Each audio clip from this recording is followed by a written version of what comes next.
Hi folks, I'm back and today we're going to take a look at this. It's the SDE-3000D dual digital delay pedal from BOSS.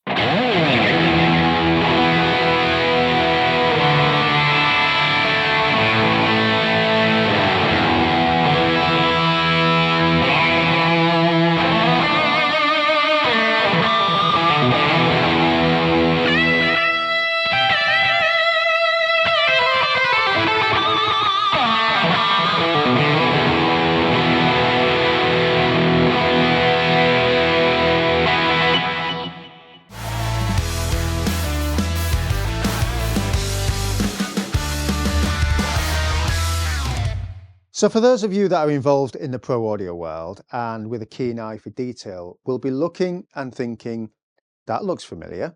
And you'd be absolutely correct, because this is BOSS's most recent recreation of the classic and iconic rack-mounted SDE-3000 from 1983, except in a pedal format. The difference with this is not only is it a different design, but it is a dual stereo delay, whereas the original SDE-3000 was solely a mono unit. Now with the dual stereo delay feature, this allows players to be able to create those lush, wide stereo feels. That was something typically achieved with multiple rack units in the 80s and 90s by legends like Steve Lukather, Eddie Van Halen, The Edge, Steve Vai.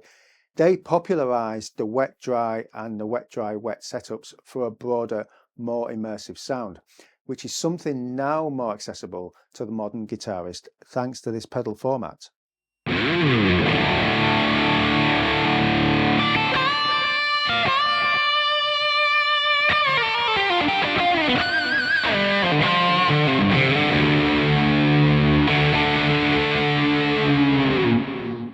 So let's have a look at some of the controls. Now, it might seem quite daunting to look at initially, but it is actually quite simple to use. So if we start with the display, we have time, which adjusts the time of the delay itself, and we can move up or down. We have feedback, which adjusts the number of repeats of the delay. Again, we can move up or down. And we have out, which affects the output mix of the delay lines, so basically like a volume. And we have rate and depth for the modulation, which we'll go into shortly. In the top corner, we have numbers 1 to 4 with banks A and B. The pedal actually has 4 preset slots in banks A and B, so allowing up to 8 custom presets, but you can actually save 100 presets within the unit, which we'll go into shortly. We have mod, which is for the modulation with the options for triangle or sine waves. It's currently set to triangle, but they both sound absolutely epic. Delay phase, which puts each delay out of phase with each other, so creating a wider stereo field. Time, ×2, as the name suggests, doubles the delay time with just press of that switch. Filter, which adds warmth by rolling off the higher frequencies, so if you want a darker, more vintage inspired tone. And we have feedback phase, which inverts the phase of the delayed sound's feedback. And we have delay line, digital delay 1 and digital delay 2. So when it's engaged, that affects digital delay 1. And when that's pressed, we have digital delay 2, which has 250 milliseconds delay time on there. And at the bottom, we have the switches. So when it's lit, that's engaged, same again, and we have the option for a tap tempo as well, which we can adjust just there. So let's do a deep dive and have a listen to some of the samples within the unit itself.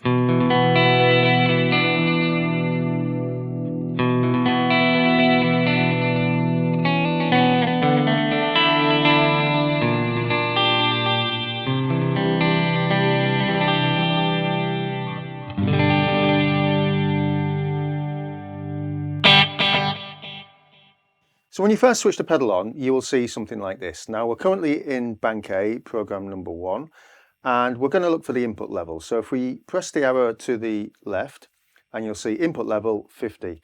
Now if we strike a chord, we can see that level going in. If we lift that all the way up to 100, and I think this will be pretty obvious, obviously that is overloading and it's far too loud. So we're going to knock it back. Halfway is just about right for this PRS NF3 that I am currently playing at the moment. Okay, that's a decent level. Now, in order to go back out of that, we just press exit, which is the opposite arrow, and that takes us back to the same point.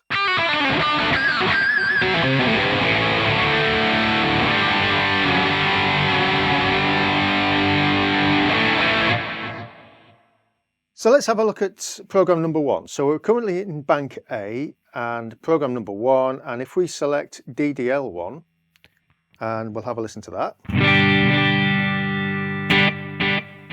And you can currently hear that's delaying. Now if we select DDL2, we switch that one off there, and you can currently see the time has changed at the top to 250 milliseconds. Obviously that's a lot quicker. Now we're going to go back out of that again and back to DDL1. Now if we press the setup button, that takes us to DDL1. If we press setup again, and we can see stereo, now we're going to change the delay type from stereo to pan. And if we select DDL1 again, you can currently hear that is panning from left to right. If we do exactly the same with DDL2,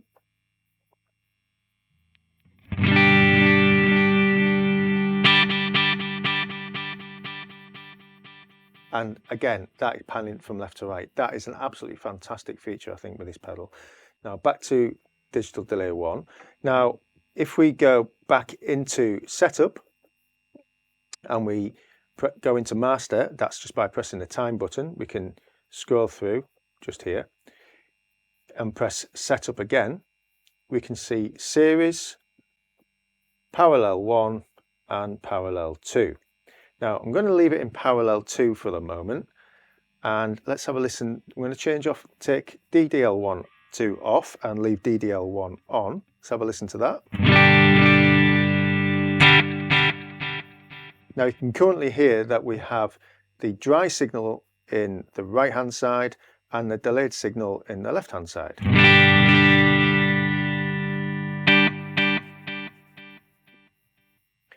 And if we check DDL2,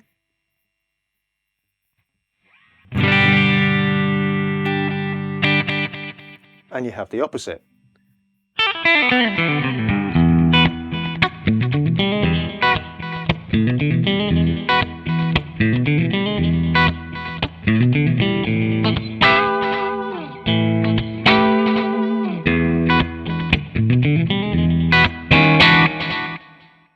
So if we want to save that setting that we've just done, all we have to do is hold down bank A and then press setup, and that's currently going to write the program we've just saved to program number 1, which is what we've got lit at the top.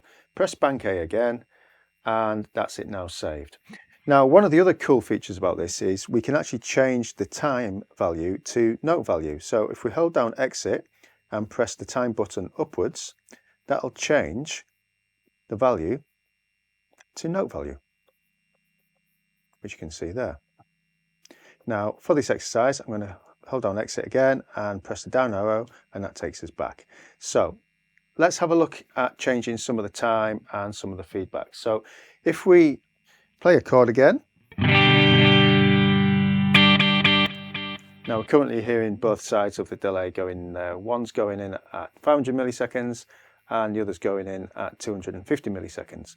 Now if we go back to digital delay 1 and we change the feedback time down to, let's say, 10, and we look at the right side of that and we keep that at 500 milliseconds as well. Now we're going to go across to digital delay 2 and we're going to lift that to somewhere around, let's say, about 370 milliseconds, around that mark. And again, we're going to move the feedback all the way down to 10, and we're going to do exactly the same again on the right hand side. So we're going to change that all the way up to 370 milliseconds, and when we get there, there we are. Let's strike a chord with that. And again, we're going to move the feedback all the way down to 10, and we're going to do exactly the same again on the right hand side. So we're going to change that all the way up to 370 milliseconds, and when we get there, there we are. Let's strike a chord with that. And again, we're going to move the feedback all the way down to 10, and we're going to do exactly the same again on the right hand side. So we're going to change that all the way up to 370 milliseconds, and when we get there, there we are. Let's strike a chord with that. Now we can actually hear that's obviously slightly quicker, but it's going from left to right still. So if we play with the filter,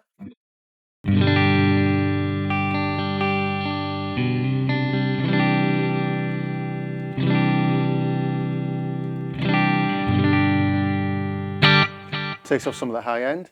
Let's have a look at the modulation.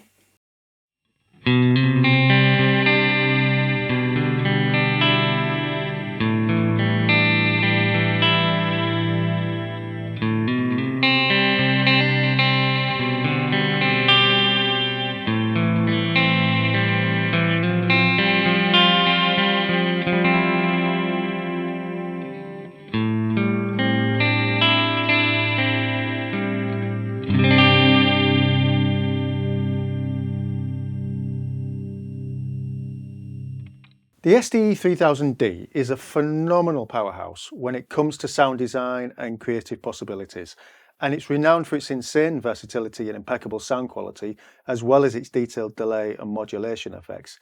Some of the standout qualities for me are not just the high quality delays and the stunning modulation effects, but the customizable routing and the ability to dial in extremely detailed parameters is simply fantastic. Given that, I'm only just scratching the surface with this, and I'm bound to uncover more as I dive deeper into it.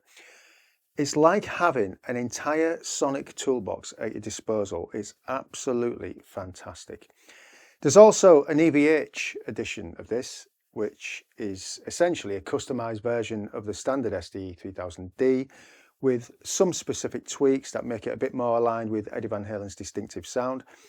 Check out Pete Thorne's deep dive video on this. It's absolutely worth watching.